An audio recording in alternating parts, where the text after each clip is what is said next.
ओम नमो भगवते वासुदेवाय। नमस्कार दोस्तों, आज के इस वीडियो में हम बात करेंगे शत्रुओं को पराजित करने के अचूक उपाय के बारे में। वैसे तो हम सभी प्रतिदिन किसी न किसी प्रकार के कार्य को करते हैं ताकि जीवन में आ रही समस्याएं दूर हो जाएं और इसके साथ ही सभी से आपका मित्रवत व्यवहार हो, दिनचर्या आपकी बहुत ही सुंदर, सुलभ और अनगिनत फायदों को देने वाली हो। लेकिन प्रत्येक दिन ऐसा हमसे नहीं हो पाता है। हमारे घरों में ही कई बार हमारे शत्रु छिपे बैठते हैं, कई बार घर के आसपास आस पड़ोस के लोग होते हैं और कई बार तो आप जहां कार्य करते हैं व्यवसाय स्थल में या फिर ऑफिस में जहां कार्य करते हैं वहां आप शत्रुओं से परेशान हो जाते हैं। यदि शत्रु सामने आ जाते हैं यानी कि जो नजर आ जाते हैं, उन शत्रुओं के बारे में तो आप भली भांति जानते हैं। कई बार ऐसे शत्रुओं से सामना होता है जो शत्रु छिप कर वार करते हैं, यानी कि वह सामने से आप पर सीधे तौर पे वार नहीं करते हैं। ऐसे में भी हम शत्रुओं के परेशानियों को झेलते हैं। आज के इस वीडियो में हम जानेंगे कुछ ऐसे टोटके, कुछ ऐसे उपाय जो आपको शत्रु की इन बाधाओं से, इन परेशानियों से चुटकी में निकालने में बहुत ज्यादा मददगार साबित होने वाले हैं। ये उपाय आप जितनी ही सरलता से, जितनी आसानी से कर सकते हैं, इसके प्रभाव उतना ही ज़्यादा तेज हैं और इसके रिजल्ट आपको तुरंत देखने को भी नजर आ जाते हैं। किस प्रकार से करना है, कब करना है, वह सभी आज के इस वीडियो में हम जानेंगे। आइए वीडियो को हम स्टार्ट करते हैं। नमस्कार दोस्तों, कैसे हैं आप सभी। उम्मीद करती हूँ आप सभी स्वस्थ होंगे, सुरक्षित होंगे और आप सभी के उत्तम भविष्य की कामना करते हुए आज का ये वीडियो स्टार्ट करती हूँ। दोस्तों, प्रत्येक दिन की हम शुरुआत करते हैं भगवान की पूजा, आराधना और ध्यान से। इसके साथ ही हम इस बात की कामना रखते हैं कि हम सभी बिल्कुल फ्रेश रहें दिन भर और अपने आप में ऊर्जावान रहे, यानी कि एनर्जेटिक रूप से पूरी तरह फुलफिल हमारे ध्यान और मन हो। अब ऐसे में यदि शत्रुओं के द्वारा हम परेशान हो रहे हों तब हमारा ध्यान ना तो काम में लगता है ना ही किसी और चीज में लगता है। प्रत्येक दिन हम सभी 2 वक्त की रोटी को जुगाड़ करने के लिए दिन भर मशक्कत करते हैं, तब जा करके 2 वक्त की रोटी जुट पाती है।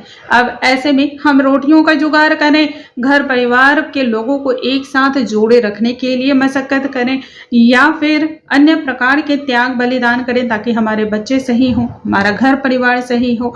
लेकिन यदि ऐसे में शत्रु बाधा से भी आप परेशान हो तो किन किन समस्याओं से व्यक्ति जूझ सकता है, एक अकेला व्यक्ति किन किन समस्याओं से अकेला निपट सकता है। ऐसे में बहुत मुश्किल हो जाती है। मैं इस बात को बहुत अच्छे से समझ सकती हूँ। आज के इस वीडियो में हम जानेंगे 3 ऐसे उपाय, 3 ऐसे प्रयोग जो शत्रुओं को तुरंत के तुरंत शांत करते हैं और यह बहुत ही चमत्कारिक रूप से इसके रिजल्ट देखे गए हैं। इन उपायों को जिसने भी किया है उसे इनके फायदे जरूर मिले हैं। शायद ही ऐसा कोई व्यक्ति होगा जिसे इसके फायदे ना मिल पाए हों, लेकिन मेरे पास अभी तक ऐसा कोई न्यूज़ नहीं है। आज हम जानेंगे 3 उपाय। सबसे पहले, प्रतिदिन सुबह 8 बजे से पूर्व स्नान करने का आप पूर्ण तरह से कोशिश करें।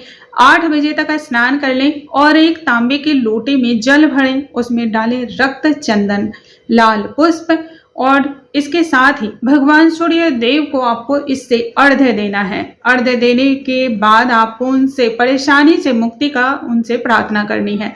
इसके साथ ही सुबह और शाम, यानी कि सुबह के समय और संध्या काल के समय, दोनों ही समय नरसिंह भगवान की उपासना करनी है और उनसे भी शत्रु बाधा से मुक्ति के लिए प्रार्थना करनी है। ऐसा करने से रिजल्ट आपको हाथों हाथ दिखाई देने लगते हैं। अब बात करते हैं दूसरे उपाय की। यह दूसरा उपाय करना है, इसके लिए आपको लेना है एक शहद की डिब्बी। शहद की डिब्बी के साथ ही आपको लेना है भोजपत्र। भोजपत्र किसी भी, यदि आप बड़ी पूजा की दुकान में चले जाते हैं तो बहुत आसानी से मिल जाती है। यदि भोजपत्र ना मिल पाए तब आप सफ़ेद पेपर का इस्तेमाल कर सकते हैं और आपको लेना है लाल रंग का इस्तेमाल करना है। यदि रक्त चंदन मिल जाए तो बहुत ही अच्छा है। एक अनार की कलम ले लें, और यदि अनार की कलम ना मिले तब ऐसे में आप जो भी शुद्ध लकड़ियां होती हैं, जैसे कि आप आम की लकड़ी का इस्तेमाल कर सकते हैं, लेकिन शत्रु बाधा से परेशान है तो नीम का प्रयोग ना करें, आम का कर सकते हैं। और इसमें सबसे ज़्यादा कारगर जो होता है वह अनार की कलम का होता है। अनार के कलम के फायदे अनगिनत हैं, इस पे वीडियो मैं फिर कभी बनाऊंगी, लेकिन आज हम करेंगे शत्रु बाधा से मुक्ति के लिए। शहद के डिब्बी को सामने रखें, भोजपत्र पर रक्त चंदन से आपको अपने शत्रु का नाम लिखना है, और नाम लिखने के बाद एक दालचीनी की स्टिक ले लें। किसी भी पंसारी की दुकान पे या फिर राशन के शॉप में आपको आसानी से मिल जाएगी। दालचीनी की स्टिक ले लें, भोजपत्र पे शत्रु का नाम लिखने के बाद दालचीनी की स्टिक को उसके अंदर रखें और उसे इस प्रकार से रोल करते हुए आपको मोड़ देना है, और जो शहद की डिब्बी है उसमें उस रोल को डाल देना है। ऐसा लगातार आपको 21 दिन तक करना है। बहुत ही चमत्कारिक उपाय है, और डालने के बाद जब 21 दिन पूरे हो जाएं, याद रखें इन उपायों को किसी से भी आपको शेयर नहीं करना है, बिल्कुल ही नहीं। टोटके वही होते हैं प्रभावशाली जो किसी को बिना बताए किए जाएं। अब इसके बाद इस डिब्बी को प्रत्येक दिन उससे शहद में डालने के बाद किसी ऐसी जगह छुपा कर रख दें जहां किसी की नज़र उस पर ना पड़े। ऐसा करने से शत्रु धीरे धीरे शांत हो जाते हैं। 21 दिनों तक यह लगातार करना है, और उसके बाद ऐसी जगह पर रख दें और भूल जाएं कि ऐसा भी आपने कभी किया था।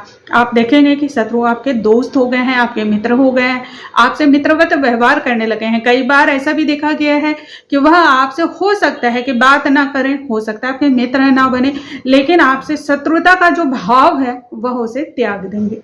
अब जानते हैं तीसरे उपाय के बारे में। इसके लिए आपको लेना है चावल के 40 दाने। ये दाने साबुत होने चाहिए, अखंडित होने चाहिए, कहीं से भी खंडित ना हो, साफ सुथरे हो। इसके साथ ही आपको लेने हैं काली उड़द के 38 दाने। एक गड्ढा खोदें, गड्ढे के अंदर दोनों को अच्छी तरह से मिला करके दबा दें। दबाने के बाद अच्छी तरह से मिट्टी को आपको फिल कर देना है, पूरी तरह से अच्छे प्रकार से आपको भर देना है, और एक नींबू लेना है। नींबू को उसके ऊपर उसके बाद आपको निचोड़ना है। निचोड़ते समय शत्रु का नाम आपको बार बार स्मरण करना है, बार बार बोलना है। इस उपाय को आप यदि करते हैं तो आप देखेंगे कि बहुत जल्द आपको फायदे से नजर आ रहे हैं, बहुत जल्द आपको इससे मुक्ति मिलने लगी है। शत्रु से जो आप परेशान थे, फिर वह घर के शत्रु हों या बाहर के शत्रु हों, आपको इससे तुरंत के तुरंत राहत महसूस होने लगता है। उम्मीद करती हूँ आज का ये वीडियो आप सभी को बहुत अधिक पसंद आया होगा। वीडियो पसंद आया हो तो इसे लाइक करना बिल्कुल ना भूलें। अगले वीडियो में हम फिर से मिलेंगे नई जानकारी के साथ। तब तक आप सभी स्वस्थ रहिए, हंसते रहिए और मुस्कुराते रहिए। नमस्कार दोस्तों।